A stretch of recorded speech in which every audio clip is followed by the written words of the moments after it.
Good evening, everyone. Thank you all for being here. Appreciate you coming out for the photography exhibition that we just had come up on our walls a couple of days ago. We are very excited to have these photographs here and to have all of you here tonight.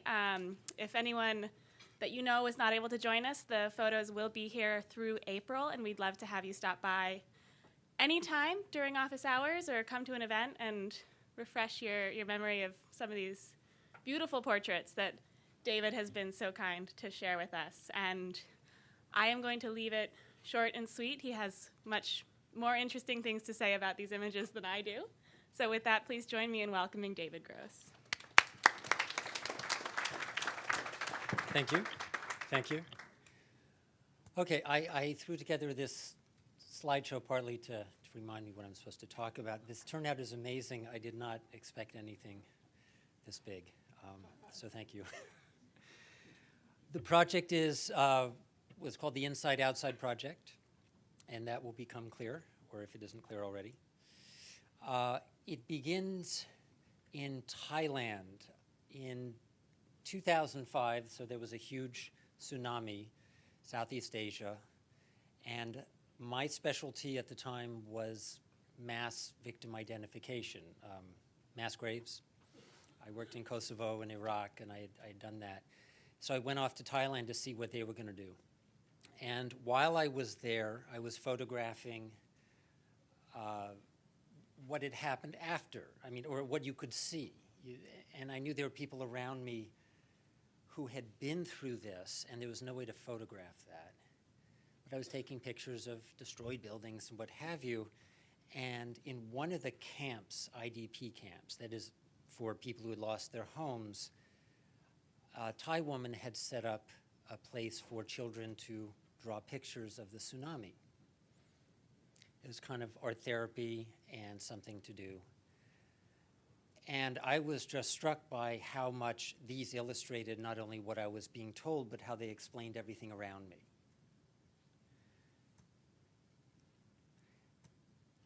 This is what they look like. And we'd heard about all this, but none of us had seen it, of course.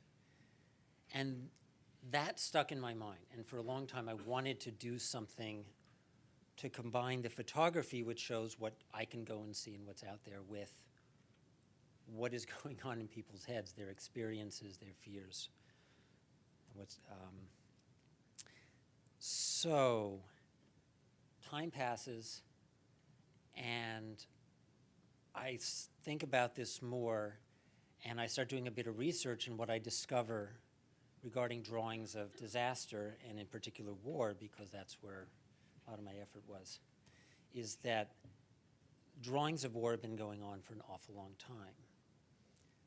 The first big collection I could find, if you don't include Goya, the first big collection of children's drawings is the Spanish Civil War. And the Quakers, who were running refugee camps in southern France, had the kids draw pictures which they used to promote and to raise money. So I keep looking, and I find that these go on. Certainly you have them in World War II, some in Theresienstadt, but really from all over the place. And then it turns out almost every major war since that time, the drawings have appeared. And I'm just showing, there's just a few. So this is from Gaza. I found them from Laos, from wars in Egypt, and then, of course, Sudan, Africa, everywhere. Kosovo, even. The Syrian civil war starts roughly 2011. And I know that I'm not going to go to Syria. I'm just not equipped to do this. It's extremely dangerous. And so I don't go, but I have friends going. I'm hearing about this. It goes on, and I don't know what I could do with this. I'd love to contribute to show what war is about, what it does to people. And it occurs to me I'd love to show, to some extent, the effect of war on children.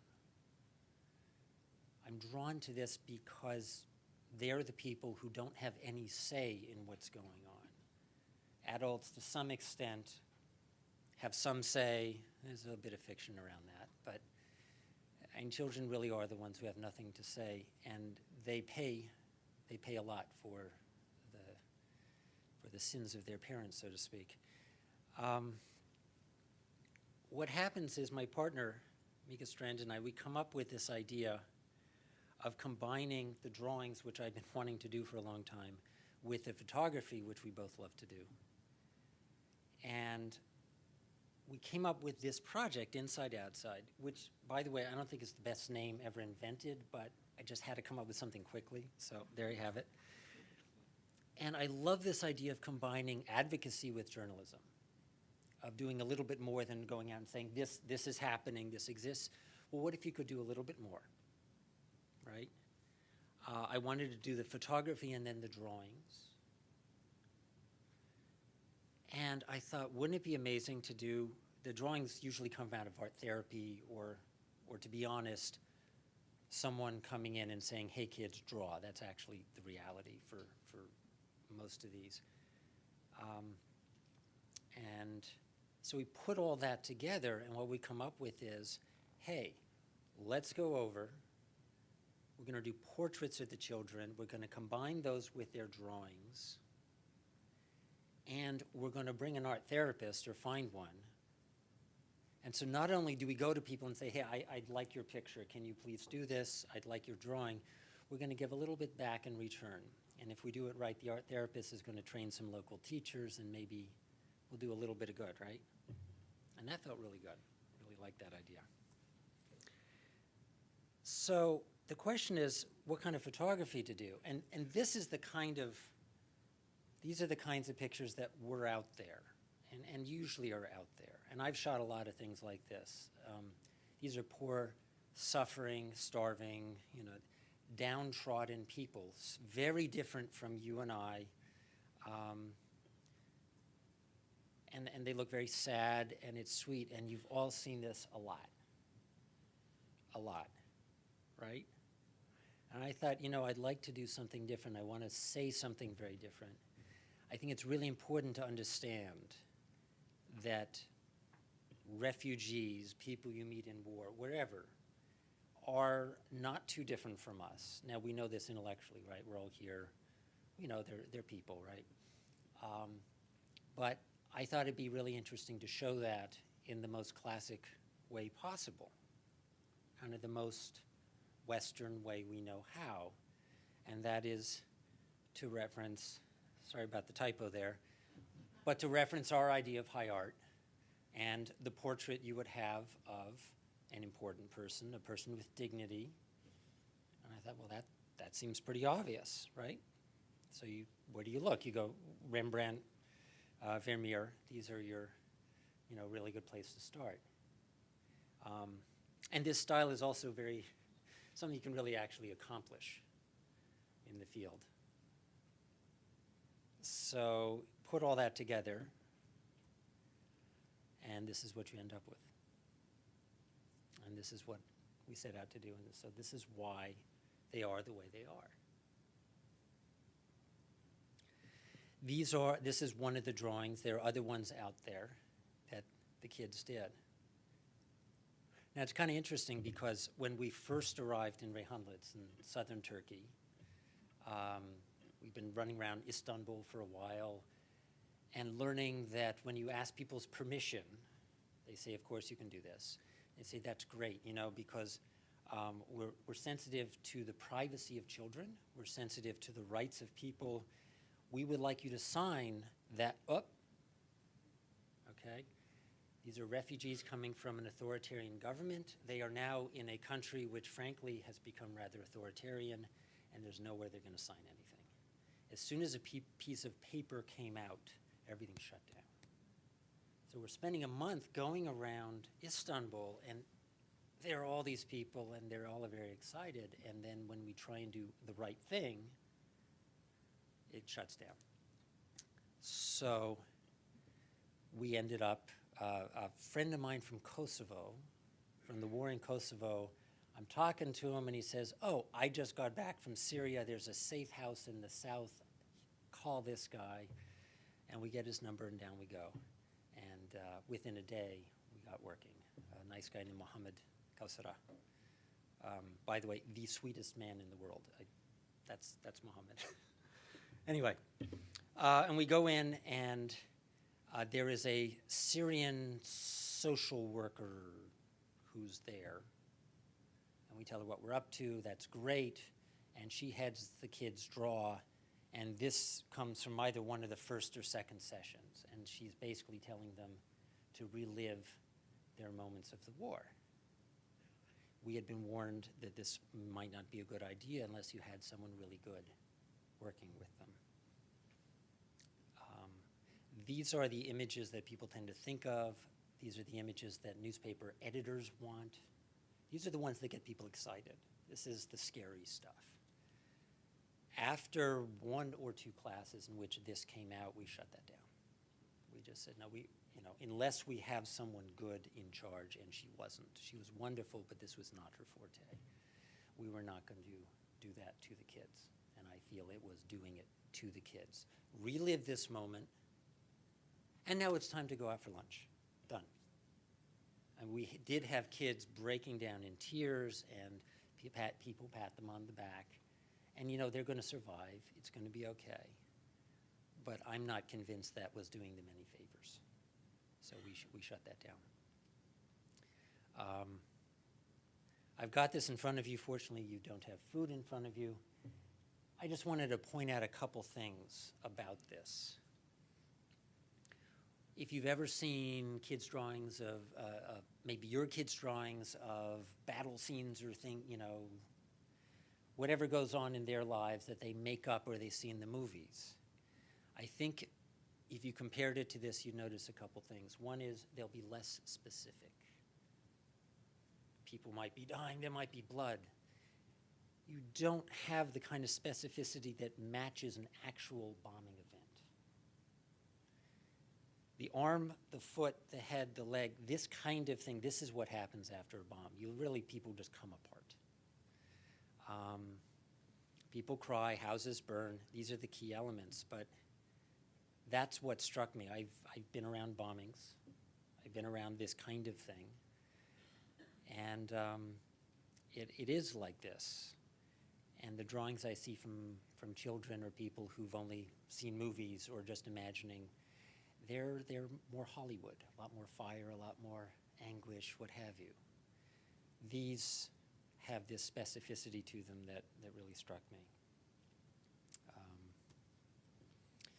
We did immediately, when we switched over, we did something different. And in art therapy, or art therapy inspired, because I'm not an art therapist, inspired techniques, you can also do things like, say, imagine a good future. Now, one of the problems of being a refugee in this kind of situation is that it can be hard to remember that the future might be better. And it's not as though you're having a bad day and just think about it being better tomorrow. It's a lot of bad things have been going on, and sometimes people get locked into the mindset. So there's simple things you can do, like imagine a better future. Just take a minute out of everything that's been going on, and look, here we have a tea house ceremony. We've got your cookies, we've got your tea. Have some fun painting. It's a break from your day. And now you get a whole hour where your instruction is to think about something nice. And a lot of these kids have not had that experience for an awful long time. I can be very cynical. It's easy for me to diminish this experience and to think I haven't brought anything. And I've been reminded that it's a very powerful 1 hour for them that they simply haven't had. A lot of the girls don't get out of the house, especially from the more conservative backgrounds. These girls. They were instructed, draw, your vision of a good future, and this is a family in the snow in Syria.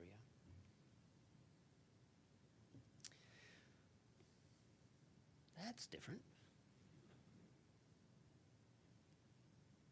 I don't know what to do about that. Huh. Any ideas? When in doubt, escape. How about wiggle this? There we go. All right. From current slide, let's bring that up. Where has this gone? It's been published in a few online places, National Geographic Proof, Paris Match. So it's got some eyes on the project. I think one of the places that made me very happy is I got a call out of Germany. We're having a conference of world leaders on the Syrian refugee problem. We'd love to use some of your pictures to remind them what this is about. And so the images went up with some other people's at the entrance to the German Foreign Ministry. And they tell me that some of them are now in the minister's office, and that was nice. So it got the eyes of important people. Where has this gone? The art therapy side, so earlier in 2015, Jesuit Refugee Service, with whom I'd been speaking, said, hey, why don't you come to Beirut and teach some kids, do your art therapy class thing, and in fact, why don't you teach some teachers? So I happened to be in France at the time, which was nice. So I went over to Beirut, and we did some classes with some kids. And then I ended up teaching, I think, about five classes of Syrian teachers, mostly in English, a little bit of French. And then there was one time where no one spoke anything but Arabic. And then the muezzin started singing. And so it was mostly pantomime at that point. And I led them through the kinds of exercises you can do. And that turned out, that was very powerful. There was one class where half of them burst into tears. Half of them could not use any color, because there's an exercise where you draw and then you color it. And they couldn't do that. I managed to get them through that. And that has led to a new name. I needed a new name. I'm hoping this one's a little bit better. And this is where I've taken the ideas from the inside outside and just taken it one step further. And this is the program I'm developing to bring art therapy inspired lessons to teachers, hopefully lessons that can be spread around. And then hopefully I can go and take pictures, portraits to go with the drawings the children make. And the drawings that they make become a part of an exchange. There are two schools, one in Berkeley, one in El Cerrito, that are my pilot projects. They have been making drawings and actually some photo portraits. Those have been sent off to the refugees in Turkey. We got some drawings back. We're working on the logistics. But that's a part of this program. So that's where it's all gone.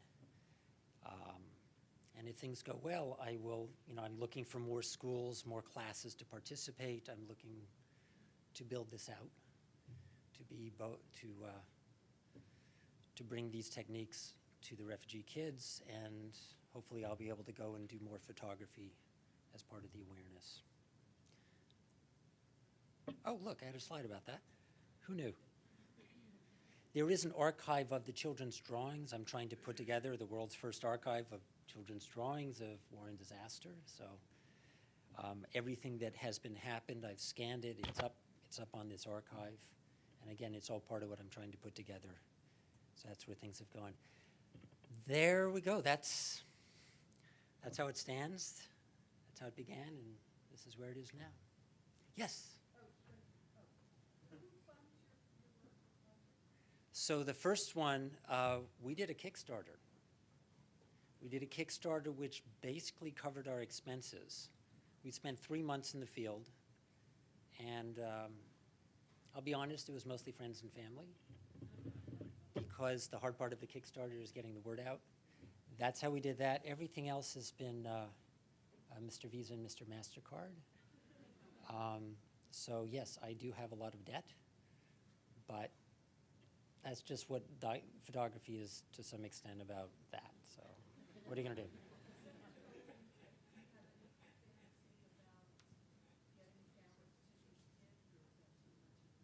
It's not too much. I decided that wouldn't be what I did. I had been reaching out inside the war photographer community, and a number of us are doing all kinds of things. There's some Spanish photographers working in Bulgaria right now who have brought cameras to kids, and then actually there are a number of places with cameras to kids, and they want to work together. There's so much possibility to leverage what other people are doing and bring it all together. I like the cameras to kids. I love teaching photography, but I decided to let the other folks do that. Yeah. Oh yes, fortunately I'm shooting a digital camera, so we made sure to print portraits for the kids and distribute them through the schools. Yeah, everyone got their picture. The original artwork stayed, so there were a lot of late nights of this camera on a big tripod in the hotel room with 2 flashes making copies of the artwork, so we'd have a really good quality copy. Yeah. Anybody else? Yeah. I know a lot of these people have embarked on these like unbelievable journeys. Mm. Any way of knowing where any of these kids are now, or like how they're doing later on? I know about one of them. Yeah. Yeah, so one of the kids in Rehanla who spoke English, of which there was only 1 or 2, that's Amir Badawi. And he sends me a note on Facebook and says, I'm going to Holland, and if I get there, I'll bring my family. And I freaked out because he's going to go on one of these boats, and I don't want him to drown, so I went back and forth, found a journalist to go with him who went part of the way. Anyway, he kept in touch. He's now in Holland. He's doing very well. He looks great. I have no idea what's happened to anybody else. I don't speak Arabic, and so it's really hard to keep in touch. And I'd love to know, and I suspect a lot of them have made it to Europe. This whole project, I mean, if we can, we're going to head to Germany. It's one of the guys who helped us is there now, and I've got more connections there and in Holland. It'd be phenomenal to run some of these classes, especially about your trip, and to see, here's where I am now, here's what I look like now, and here's what's going on in my head. Just repeat that. So, yeah.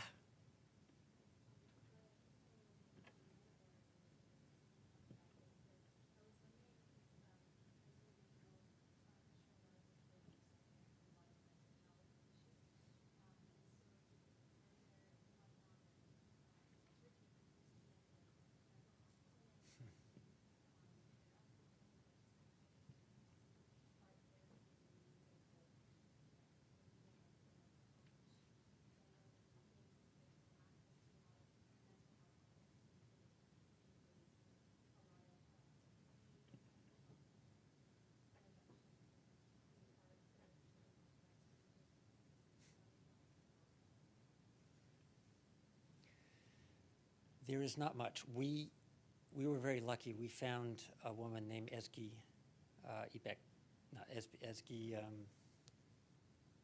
Ijiz. Yeah, Ijiz. Ezgi Ijiz, no dot on the I, who trained here in San Francisco, and she was the art therapist, expressive art therapist with the kids after that first experience in Rehanla. So after that, we had a person who really knew her stuff. So we were able to contribute that. She did teach some teachers. MSF, Doctors Without Borders, was active in Turkey when we got there, but the Turkish government didn't want any non-governmental organizations working. I think UNICEF was allowed to do something. MSF, basically they had to work and pretend like they weren't there. So there was a limit to what they could do. UNICEF also, I think the basic answer is there's very, very little,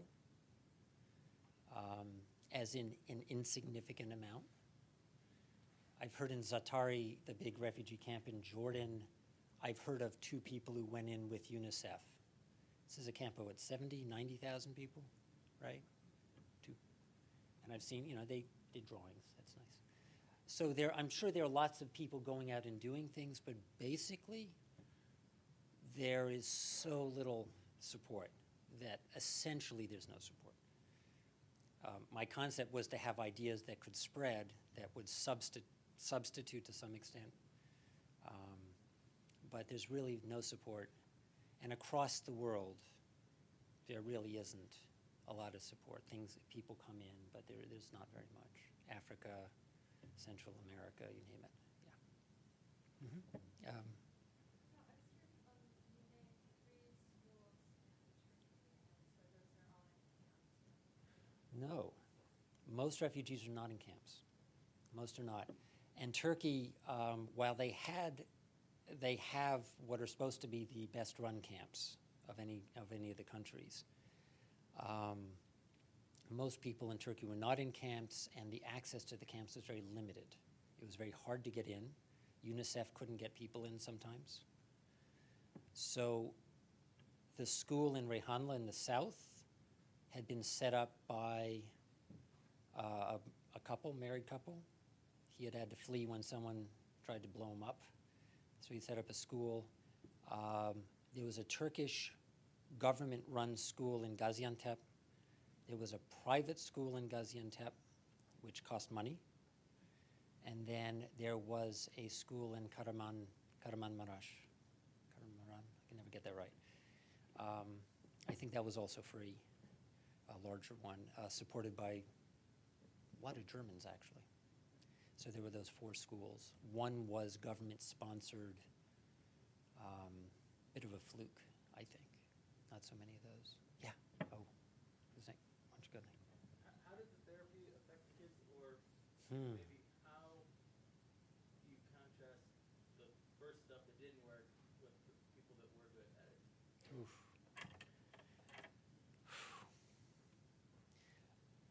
There's no way I can say, what worked and how long an effect it had.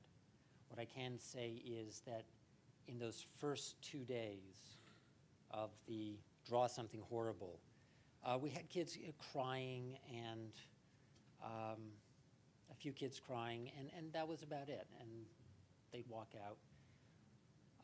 When we switched to a good experience, we started to get comments, right? There was one I ran where you draw something bad and then you cover it up with something good. And in between you do this simple yoga stretch, which I should have you all do. And you can watch people light up. And there were 2 parts. I remember Khalid, a Syrian guy working with us, he had to work with one of the girls who couldn't draw in color. The world was too horrible. She couldn't do it, and by the end, she was coloring in color, and sometimes that's all you need to see.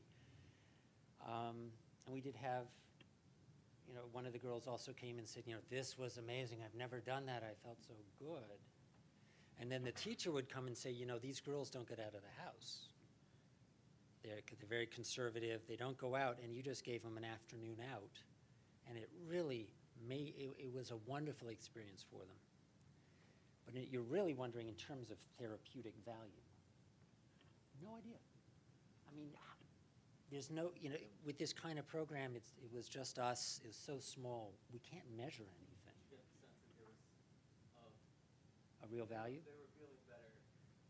Definitely got that sense. Now, Ezgi told us, she actually ran real expressive art classes that went on a day or 2 when she came on. And she had the kids tell her, we feel a lot better. There were things we were afraid of. We were afraid of adults. We were afraid of people lying to us, all of this. And now we feel just a lot stronger. So the kids told her directly of the benefits they got. I couldn't see any of that. I was outside of that. But so I really do believe that there are benefits to this. And if you just dive in, they can be short. I mean, maybe there's small things, but there's nothing we're not going to dive in and clean, and make everything better. But if we can provide a skill, that's a great thing. So, go ahead. It seems that by its very nature that the work that you all are doing is definitely humanistic, humanitarian, and not ideological or political. But I wondered about one of the schools is Al-Fatah for, I assume, the Palestine. No, No? no. I don't know Arabic. Can you tell me? Yeah, well, no, I just, Al Fatah, anyone can, it's, not Hope, someone? Al Fatah or Fateh? Anyway, my point was. I should know this. I mean, My point was not do you that. remember? The other school was called the Free Syria School, and I wondered if it's identified with the anti-government army, and if so, if that might limit. I realize that the results are pretty meager around the world, but would it be better to try to work through something like the MSF or the UN or something which presumably does not take sides in conflict, Yeah. in other words, not being a party to it in some way, like a propaganda party? This was a really big concern. Free Syria School, I asked, exactly what does this name mean in Arabic, and I never got a good answer, whether it was Free Syria as in we're the opposition, which they clearly were, or whether it was simply a school where you didn't have to pay tuition. And they said, it's a school where you don't have to pay tuition. And then, yes, but Free Syria. So I never got a good answer to that. But this was a big issue, and when we spoke with the school administrators, we made a couple things clear. One, no politics. We discouraged the children from painting flags as best we could because we didn't want, boy, I could go on about this. Adult symbols, the children absorb all the anxiety of the parents. And there's one drawing I put in, no more politics, right? That's up there. Wow, the pressure is incredible. So you see the drawings, you see kill Bashar. Yeah, these are kids. This is something they've been told to a great extent, right? There's a reality, but it's still abstract. We tried to keep that out as best we could because, in terms of politics, we made it really clear we were not there to take a side. I have my strong opinions about who's bad, and at this point, lots of people are bad, which is partly the nature of war. But we knew that this project, it could not be political if it was going to work, and there was no reason for it to be so. That didn't add anything to it. That was constantly a concern. We had a teacher in one of the classes who was there to observe lean over and start guiding one of the kids to draw Bashar being hung, and this happened more than once. Ezgi kicked her right out, said, stop it. They got enough of this, we're doing something else. There is no way around that, but you can try and minimize it. We couldn't go in with MSF. We met, they were under the radar. At this point, we met someone from MSF who said, in theory, I can't even be talking to you. In theory, I'm not here. The Turkish government won't allow it. UNICEF, we made lots of calls and never, we got in this far and then no one bothered to call us back. They do great things, but I won't go there. I mean, a lot of these big organizations, it's very hard to get in and work with them. You need to find a way to do that, need an in. So we did what we could. But the politics were a big deal. And how adults use children in war is something that's fascinated me since Kosovo, driving through and watching all these kids chanting Ucheka, Ucheka, the rebel group, NATO. I mean, 6-year-olds who have no idea what a rebel group is, what NATO is, right? Anyway, I get riled up about that one. Yeah? Now, are the Turks increasing their level of aid towards Syrian refugees right now? I don't know the answer to increasing or decreasing. But do these camps seem to be well funded, or are they really It's hard to get in, so I haven't seen them. However, everything I've heard is that they are reasonably well funded, and sorry, I just saw Boris. Sorry, they're reasonably well funded, and they're reasonably well run. People we knew who had been in the camp said, you're not allowed to do anything. You can't work. You can't go outside. So a lot of people don't even want to be there. Aside from they might be safer. They've got some housing. So other places, I mean, Jordan, Lebanon, it's a complete nightmare. Did you notice in the provincial areas where the Turks taking the Syrians in culturally with open arms, or were they more resistant? Well, in Gaziantep, you've had anti-Syrian riots. In Rehanla, which used to be part of Syria in the south, a lot of families had Syrian connections. And so I thought they were pretty welcoming. But of course, the Syrians came in and essentially took over half the town.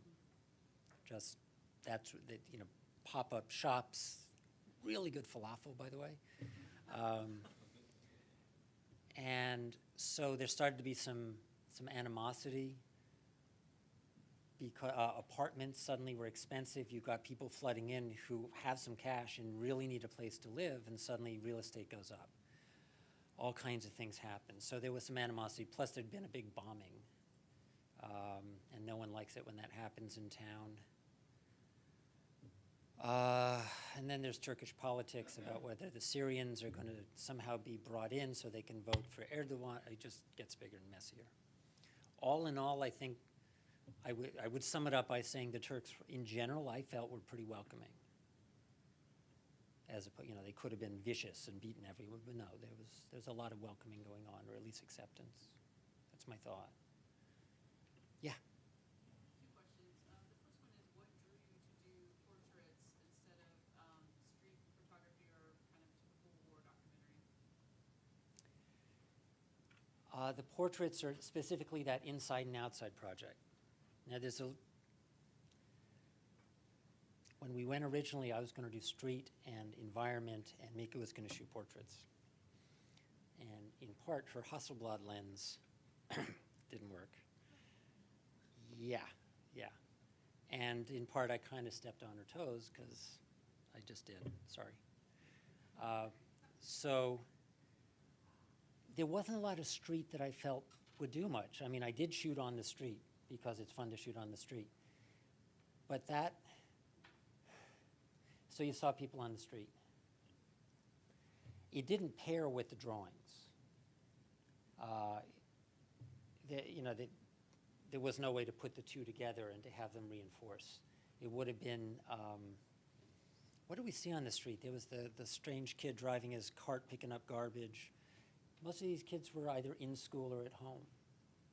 If we'd been inside a camp, we might have been able to do something different if there were people running around. We were invited to Atme camp, which was across the border, and I said no, I thought it was too dangerous, which was true. 2 Spanish journalists were kidnapped while we were there.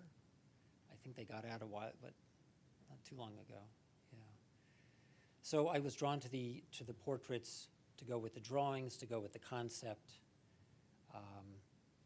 and also because I felt that the street work and other kinds of things I just wasn't drawn to them. They didn't seem suitable. The second question is, I've been on your site, and it looks like there's also an app. Yes. Could you tell us a little more about that? Oh, yeah. So I took all the work and I built an app for the iPad as a way to distribute it. I mean, there's no money to print books or something, but a free iPad app has a potential market of 100 million people, right? So why not do that? So I did build that. It has essays by me. Ezgi, the therapist, wrote about her experience. There are portraits, many more portraits of the children from the 4 schools, drawings with full captions. I even threw in a little drawing program so your kid can draw a picture and submit it to us so we can pass that on. Thank you for that. That was the idea behind the app. It's really not, no one knows about it. And it turns out the iPad is not your best platform, to be honest. It's there, but I don't know, it doesn't have a lot of downloads. I'm real techie, that's partly how I fund things. So, yeah. Yeah.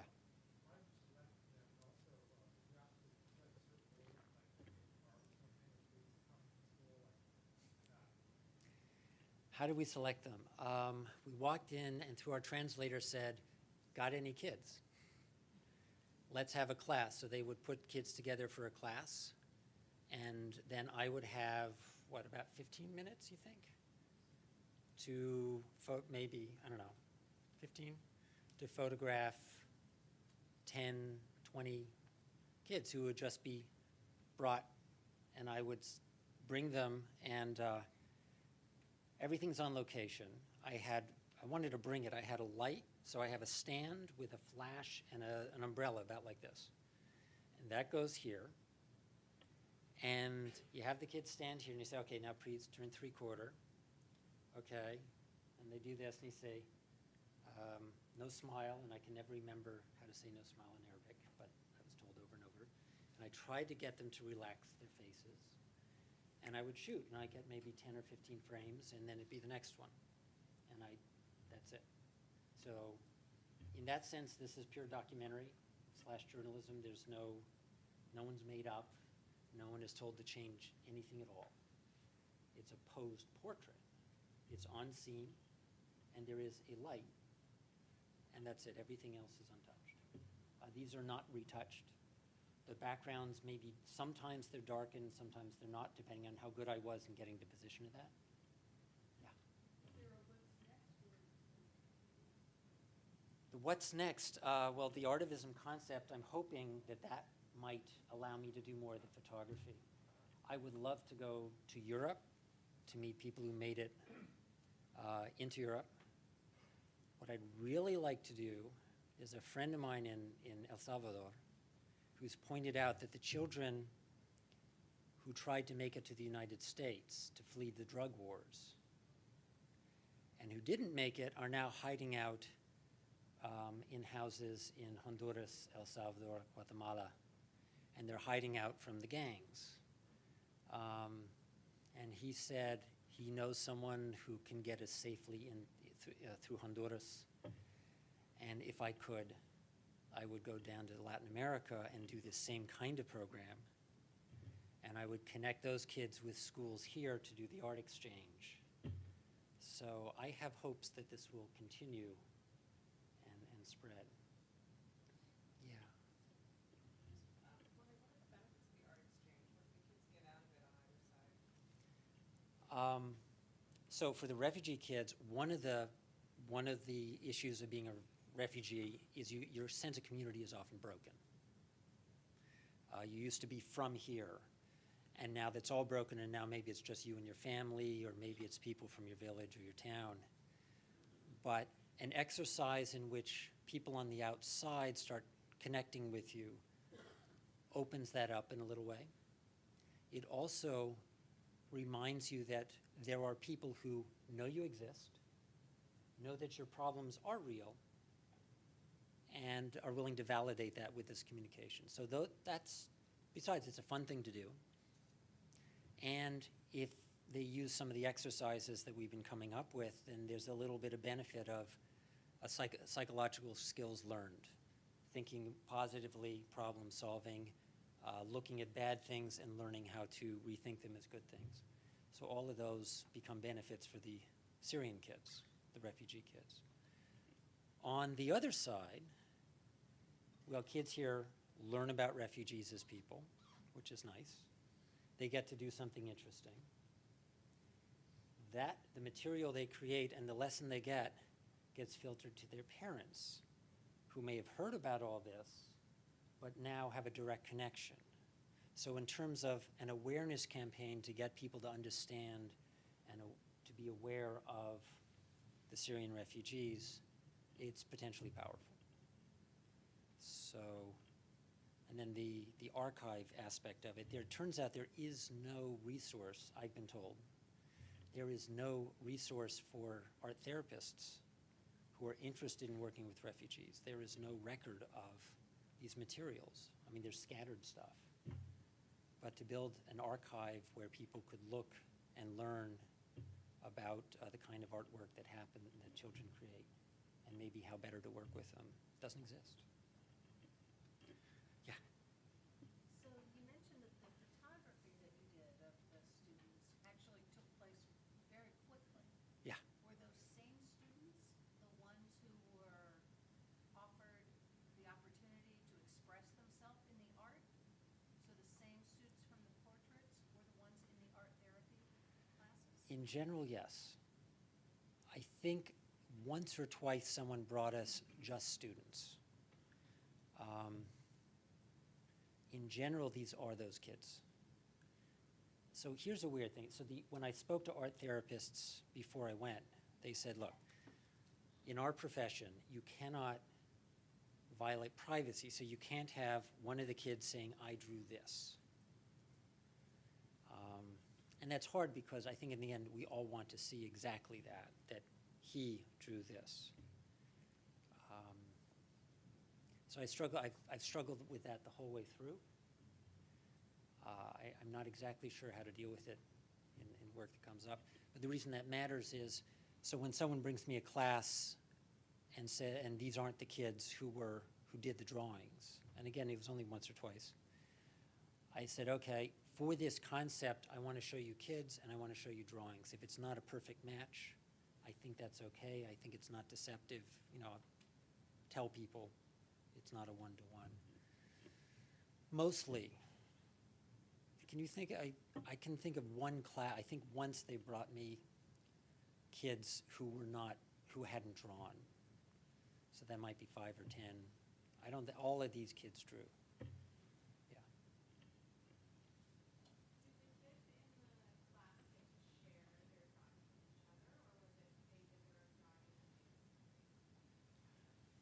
No, everything was pretty informal. They drew their drawings and they kept them, and pretty much everyone could see them. Did they get a chance to relate with each other about their drawings? They could have. I don't know what they did with that. I know in the art, Ezgi described the art therapy classes, which were very private. And there she had the kids doing team building. So they were really working together. They were talking to each other, supporting each other. And some of the stories around this where they're all in a circle and there's the scary monster exercise. And there's one of the kids talking about how she's just terrified of this monster, and the other kids stand up and say, we are here with you. We're all a team. Right? That's what these 10-year-old kids are doing, supporting each other. So given the chance, yes, they did. In some of these others, I don't know their interactions. Again, I couldn't speak to them. But I do know when they could, they did. Yeah. Yeah. The Greek government and people have been the most friendly, the most welcoming to the Syrian and other refugees. And we were at Lesbos recently where many other experience being there. Indicates the great Chinese artist, I don't have his name, Yeah. will be there with the project. And I wonder if you could hook up with him or with other Greeks or with other folks there to try to get more support, or I'm sure you already have contacts there, maybe, I don't know. Well, I know a lot of the journalists on the beaches. I mean, because they're all on my Facebook. I certainly don't know Ai Weiwei. I think that's his name. In Greece in general, I know people on the beaches. I know people working with the refugees. At this point, if I could, I'd be hooking up with people left and right. There's so many possibilities. The truth is, we all need money to do this. So, yeah, if we find funding, then things will start happening. Yeah. Thank you for sharing your story. I work as a communication marketing specialist who do citizen engagement. My therapist and music of different kids. I'm really interested in kind of not only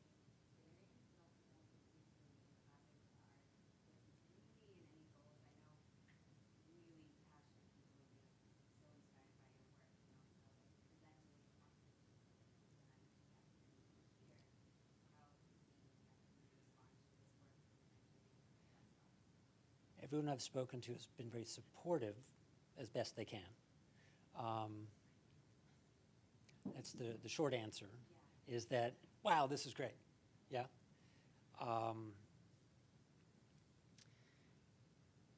The funding is, of course, an issue. I'm trying to work, there's a university here in San Francisco that does some amazing art therapy. We're ESG trained. They're very interested, but they're very busy. They might be able to send people as create an internship where some of their people go and work somewhere. It's a lot of logistics. I mean, it just has to be done. There are so many opportunities, and I've got part of that equation. Yes, if I have people to work with, we can make some things happen. The downside of working with art therapists is you have lots of rules. And these rules, in part, don't work in some other situations. The privacy, okay, here's the child, now we can't show their artwork. Well, it's hard to do what they did in the 30s, where the Quakers were raising money for the refugee camps. It's hard to do your outreach. Here's a child and here's a drawing. It's just not as powerful. It's nice when you can put them together. So the limitations, the practice limitations, you will be private, you will not expose anything, you will, it's a little bit of a barrier. Frankly, I think it can be worked around, and as I talk to people, it's like, okay, here's what we can do that will make everything work. So, but it's a little harder when you have a few rules. Beyond that, I am really hoping to build up that part of the network. Yeah. We've been talking a long time, so. In your